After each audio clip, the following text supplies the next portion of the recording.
नमस्कार दोस्तों, एक बार फिर से आप सभी दोस्तों का आपके अपने YouTube चैनल यू एंड वीडीवी पर बहुत बहुत स्वागत है। दोस्तों आज जो दिन भर की फटाफट बड़ी खबरें, मुख्य समाचार सामने निकल के आ रहे हैं दोस्तों, एक एक करके चलेंगे। ये तमाम बेहद बड़ी खबरें आप तक आगे इसी वीडियो के माध्यम से पहुंचाएंगे, इसलिए लगातार हमारे साथ बने रहिए। सभी मुख्य समाचार आप लोगों के लिए जानना बहुत ही जरूरी है, लेकिन उससे पहले दोस्तों आप लोगों से एक छोटा सा निवेदन है कि अगर आप लोग भी खुल करके शांतिपूर्ण किसान आंदोलन के समर्थन में खड़े हैं और तीनों ही विवादित कृषि कानूनों को रद्द करने की मांग करते हैं तो अब इस वीडियो को लाइक कीजिए, लाल कलर के बटन को दबा करके चैनल को फ्री में सब्सक्राइब करके बेल के आइकन को जरूर दबाइए दोस्तों, और कमेंट बॉक्स में कमेंट करना बिल्कुल भी मत भूलिए। बायकॉट गोदी मीडिया। दरअसल दोस्तों पहली बड़ी खबर आप लोगों को बताते चले, संसद में मोदी का बयान, एमएसपी था, एमएसपी है और एमएसपी रहेगा, खत्म कीजिए आंदोलन। आप लोगों को बताते चले प्रधानमंत्री नरेंद्र मोदी ने राज्यसभा को संबोधित किया है।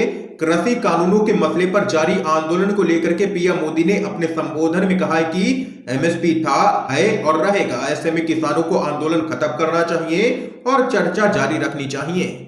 अब आप लोग ही दोस्तों बताइए कि इससे बड़ा झूठ भी कुछ हो सकता है क्या? वो भी संसद के अंदर देश के प्रधानमंत्री मोदी ने ये बयान दिया है, एमएसपी था, है और रहेगा। अगर ऐसा ही होता तो देश के अन्नदाता पिछले लगभग 3 महीने से दिल्ली के बॉर्डर पर क्यों बैठे होते, क्यों आंदोलन कर रहे होते? उनकी यही तो मांग है कि तीनों ही काले कानून रद्द किए जाएं और एमएसपी की कानूनी गारंटी उनको दी जाए। देख सकते हैं दोस्तों, ये यहां पर बयान दिया है प्रधानमंत्री मोदी ने राज्यसभा के अंदर। इस बयान पे आप लोगों का क्या कुछ कहना है, क्या कुछ राय है, कमेंट बॉक्स में जरूर बताइएगा। तो वहीं एक और बड़ी खबर आप लोगों को दोस्तों बताते चले, भारत को यूएस सांसदों की बड़ी सलाह, लोकतंत्र के मानक बनाए रखें, इंटरनेट बंद किए बिना शांतिपूर्ण प्रदर्शन करने दें। आप लोगों को दोस्तों बताते चले किसान आंदोलन के बीच में अमेरिका के सांसदों ने भारत को सलाह दी है कि वह लोकतंत्र के मानकों को बनाए रखे। केंद्र सरकार इंटरनेट बंद किए बगैर आंदोलनकारियों को शांतिपूर्ण ढंग से प्रदर्शन करने दे।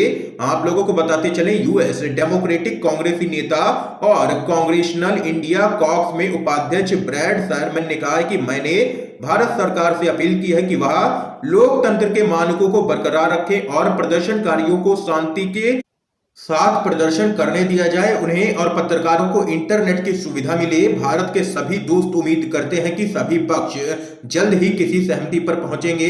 ये यहां पर दोस्तों देख सकते हैं कि यूएन के बाद यूएस के सांसदों ने भी सलाह दी है कि लोकतंत्र के मानक बनाए रखे, सरकार इंटरनेट बंद किए बिना शांतिपूर्ण प्रदर्शन करने दे किसानों को। तो वहीं इस बीच एक और बड़ी खबर जान लेते हैं दोस्तों, कृषि कानून वापस नहीं हुए तो अनाज तिजोरियों में रखने का सामान बन जाएगा। ये यहां पर बड़ा बयान राकेश टिकैत की तरफ से सामने निकल के आया है। केंद्र के 3 कृषि कानूनों के खिलाफ हरियाणा के भिवानी जिले के कितलाना में आयोजित कृषक रैली को संबोधित करते हुए किसान नेता राकेश टिकैत ने कहा कि कानून वापस नहीं होने पर अनाज तिजोरियों में रखने वाला सामान बन जाएगा। संयुक्त किसान मोर्चा के नेतृत्व में आयोजित किसान रैली में किसानों से संगठित रहने की अपील करते हुए राकेश टिकैत ने कहा कि उन्हें और ज्यादा सचेत रहने की जरूरत है, क्योंकि भाजपा के कुछ नेताओं ने उन्हें सिख एवं गैर सिख में बांटने की कोशिश की है। टिकैत ने कहा कि लेकिन ये लोग अपने मंसूबों में कामयाब नहीं हो पाए और उल्टा हरियाणा एवं पंजाब के लोग अब संगठित हो गए हैं। उन्होंने आरोप लगाया है कि केंद्र सरकार के 3 काले कानून से किसान बर्बाद हो जाएंगे। उन्होंने इन कानूनों को वापस लेने की मांग करते हुए कहा कि सरकार न्यूनतम समर्थन मूल्य पर कानून बनाए, यानी कि एमएसपी पर कानून बनाए। उन्होंने कहा कि यदि कृषि कानून वापस नहीं होते हैं तो अनाज तिजोरियों में रखने का सामान बन जाएगा। इसलिए सारे ही देश को अब सड़कों पर उतरने की जरूरत है, क्योंकि आने वाले समय में महंगाई दिन पर दिन बढ़ती जाएगी। ये यहाँ पर कहना है राकेश टिकैत का, और यहाँ पर मोदी सरकार को इशारों में ले लिया है निशाने में। तो वहीं अगली बड़ी अपडेट दोस्तों आप लोगों को बताते चले, कुछ बड़ा करने की फिराक में है। इस बार चीन एलएसी पर तैनात किए हैं हूवित्जर मिसाइल। आप लोगों को दोस्तों बताते चले चीन के साथ गलवान हिंसा के बाद तनाव की हालात सुधारने के लिए भारत और चीन ने 9 राउंड की सैन्य वार्ता पूरी तो की है, लेकिन पीपुल्स लिबरेशन आर्मी यानी कि पीएलए 3488 किलोमीटर की वास्तविक नियंत्रण रेखा पर अपने हथियारों के साथ पीछे हटने के कोई संकेत नहीं दे रही है, बल्कि उसने तो तिब्बत में मिसाइल इकाइयों और स्वचालित होवित्जर के साथ तैयारी और भी मजबूत कर ली है। तो यहाँ पर दोस्तों आप लोग देख सकते हैं कि भारत और चीन में तनाव लगातार दिन पर दिन बढ़ता ही जा रहा है। अब यहाँ पर एलएसी पर तैनात किए हैं चीन ने होवित्जर और कई मिसाइलें और कुछ बड़ा करने की फिराक में है चीन। तो वहीं दूसरी तरफ प्रधानमंत्री मोदी जो कि चुनावी राज्यों में चुनावी रैलियां करने में व्यस्त हैं, उनके मुंह से अभी तक चीन का नाम तक नहीं निकला है। ये यहाँ पर दोस्तों देख सकते हैं। इसी पूरे मुद्दे पर लगातार राहुल गांधी भी हमलावर हैं, क्योंकि मोदी सरकार ने इस बार देश के रक्षा बजट में बहुत ही मामूली सी बढ़ोतरी की है, जिसके बाद यहां पर मोदी सरकार चौतरफा घिरती हुई नजर आ रही है। ये इस समय की दोस्तों बड़ी खबर सामने निकल के आई। आइए एक और बड़ी अपडेट जान लेते हैं दोस्तों। शंकराचार्य स्वरूपानंद का फूटा है गुस्सा, बोले अयोध्या में राम मंदिर नहीं विहिप का कार्यालय बन रहा है।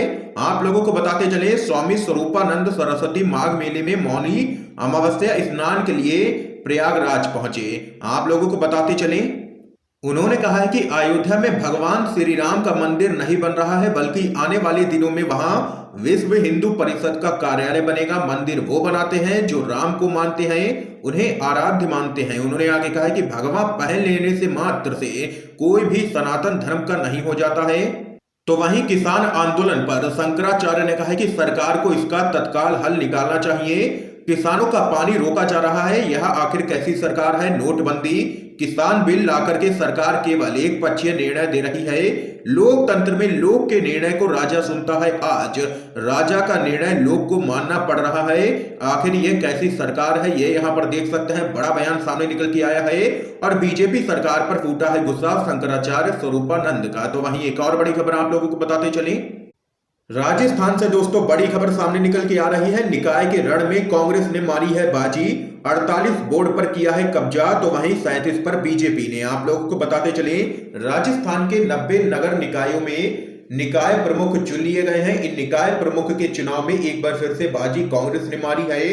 कांग्रेस ने 48 निकायों में अपने प्रमुख बनाए हैं, जबकि भाजपा 37 निकायों में अपने बोर्ड बना सकी है।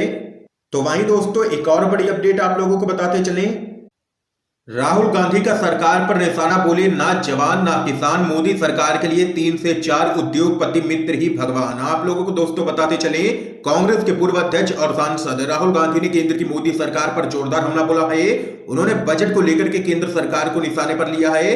दरअसल दोस्तों राहुल गांधी ने मोदी सरकार पर आरोप लगाया है कि बजट में कुछ उद्योगपतियों का ही ध्यान रखा गया है और सैनिकों की पेंशन तक में यहां पर कटौती की गई है। राहुल गांधी ने अपने ट्वीट में कहा है कि बजट में सैनिकों की पेंशन में कटौती, ना जवान ना किसान, मोदी सरकार के लिए 3 से 4 उद्योगपति मित्र ही भगवान। राहुल गांधी केंद्र सरकार के बजट को लेकर के लगातार हमलावर रुख अपनाए हुए हैं। इससे पहले राहुल गांधी ने पेट्रोल डीजल की कीमतें बढ़ने को लेकर के मोदी सरकार को निशाने पर लिया था। उन्होंने कहा था कि केंद्र की मोदी सरकार ने देश और घर दोनों का बजट बिगाड़ के रख दिया है। देख सकते हैं दोस्तों यहाँ पर एक बार फिर से राहुल गांधी ने निशाना साधा है प्रधानमंत्री मोदी पर। तो वहीं इस बीच एक और बड़ी अपडेट आप लोगों को बताते चलें, उद्धव ठाकरे की आलोचना करने पर शिवसेना कार्यकर्ताओं ने बीजेपी नेता पर डाली स्याही और फिर पहनाई है साड़ी। आप लोगों को बताते चले, महाराष्ट्र के सोलापुर में बीजेपी कार्यकर्ता को सीएम उद्धव ठाकरे की आलोचना करना महंगा पड़ गया है।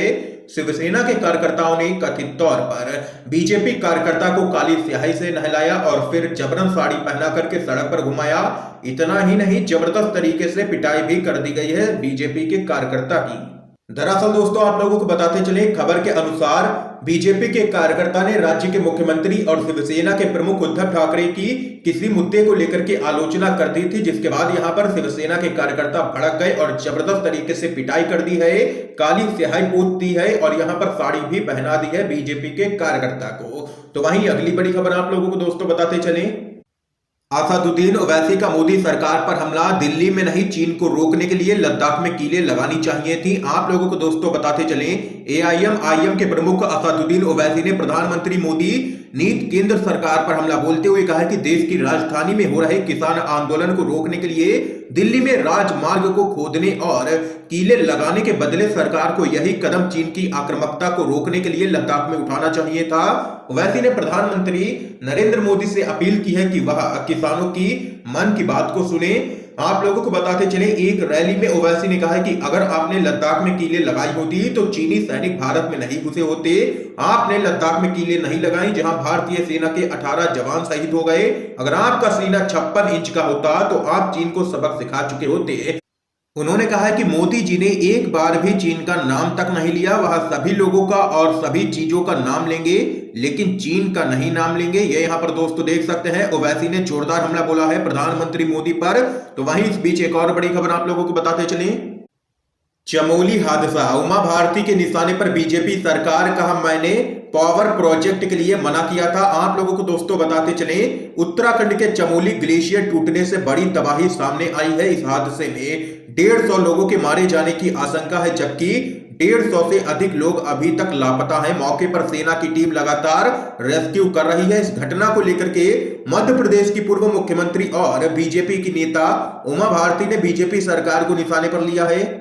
दरअसल उमा भारती ने ट्वीट कर कहा है कि जोशीमठ से 24 किलोमीटर पैंग गांव जिला चमोली उत्तराखंड के ऊपर का ग्लेशियर फिसलने से ऋषि गंगा पर बना हुआ पावर प्रोजेक्ट जोर से टूटा और एक तबाही लेकर के आगे बढ़ रहा है।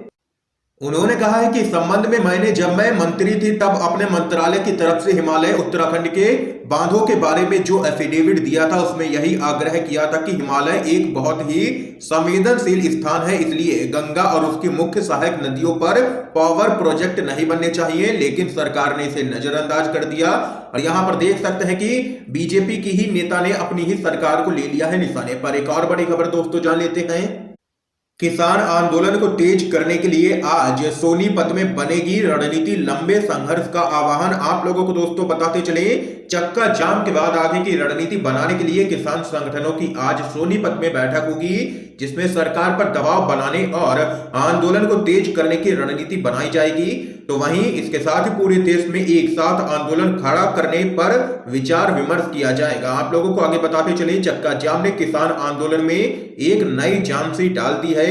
तो वहीं एक और बड़ी अपडेट आप लोगों को दोस्तों बताते चले, तृणमूल कांग्रेस का मोदी पर पलटवार, किसानों के प्रति ममता दिखाने को कहा है। आप लोगों को दोस्तों बताते चले, तृणमूल कांग्रेस ने प्रधानमंत्री नरेंद्र मोदी के द्वारा पार्टी की प्रमुख ममता बनर्जी को लेकर के की गई टिप्पणियों के लिए उन पर पलटवार करते हुए कहा है कि वह आंदोलन कर रहे किसानों के प्रति अपना रुख नरम करें और उनकी तरफ थोड़ी ममता दिखाएं। इससे पहले आप लोगों को बताते चले, प्रधानमंत्री मोदी ने पश्चिम बंगाल में केंद्र की कई योजनाओं को लागू नहीं करने के लिए ममता बनर्जी सरकार की आलोचना की थी और कहा कि लोग उनसे ममता दिखाने की उम्मीद कर रहे थे, लेकिन उन्हें निर्ममता मिली। ये यहां पर दोस्तों देख सकते हैं। इसी बयान पर टीएमसी ने लिया है प्रधानमंत्री मोदी को निशाने पर और कहा है कि किसानों के प्रति केंद्र सरकार दिखाए ममता। तो वहीं एक और बड़ी अपडेट आप लोगों को दोस्तों बताते चले, मथुरा के शाही ईदगाह को हटाने के लिए दायर याचिका कोर्ट ने जारी किया है नोटिस। आप लोगों को बताते चले, मथुरा की एक अदालत ने मथुरा में कटरा केसरी देव मंदिर परिसर में भगवान कृष्ण की जन्मस्थली के पास से 17वीं शताब्दी की मस्जिद हटाने के लिए नए सिरे से अपना पक्ष रखने के लिए शाही ईदगाह मस्जिद प्रबंधन समिति अन्य को नोटिस जारी किया है। जिला सरकार के वकील संजय कौर ने कहा है कि अतिरिक्त जिला एवं सत्र न्यायाधीश देवकांत शुक्ला ने याचिका को स्वीकार करने के बाद नोटिस जारी किया है, जिसमें कहा गया है कि यह मुकदमा विस्तृत सुनवाई के लिए अनुरक्षण योग्य है, इसलिए स्वीकार्य है। तो वहीं अगली बड़ी खबर आप लोगों को दोस्तों बताते चले, राहुल गांधी के पक्ष में उतरे भूपेश बघेल, कहा कांग्रेस अध्यक्ष पद के लिए राहुल गांधी एकमात्र नेता हैं। आप लोगों को बताते चले, छत्तीसगढ़ के मुख्यमंत्री भूपेश बघेल ने कहा है कि राहुल गांधी एकमात्र नेता हैं जो कांग्रेस के अध्यक्ष पद की जिम्मेदारी संभाल सकते हैं, क्योंकि उन्होंने सरकार के दबाव के आगे झुके बिना महत्वपूर्ण मुद्दों पर कड़ा रुख अपनाया हुआ है। बघेल ने राहुल गांधी को फिर से अध्यक्ष बनाने को लेकर के पार्टी में उठ रही मांगों के बीच यह बड़ी बात कही है। आप लोगों को दोस्तों बताते चले, एक और जहां दिल्ली कांग्रेस ने राहुल गांधी को अध्यक्ष बनाने के लिए एक प्रस्ताव पारित किया था, तो वहीं छत्तीसगढ़ प्रदेश कांग्रेस कमेटी ने भी ऐसा ही एक प्रस्ताव पारित किया है, जिसे बघेल ने यहां पर पेश किया था। ये यहां पर दोस्तों आज की तमाम बेहद बड़ी खबरें सामने निकल के आई हैं, जो हमने आप लोगों तक पहुंचाई हैं। इन खबरों पे आप लोगों की क्या कुछ राय है कमेंट बॉक्स में जरूर बता सकते हैं। और अगर आप लोगों को ये वीडियो पसंद आए हो तो लाइक कीजिए, ज्यादा से ज्यादा शेयर कीजिए, ताकि आप सभी के दोस्त भी इन खबरों को जान सके। वीडियो देखने के लिए दोस्तों आप सभी का बहुत बहुत धन्यवाद। जय हिंद, जय भारत।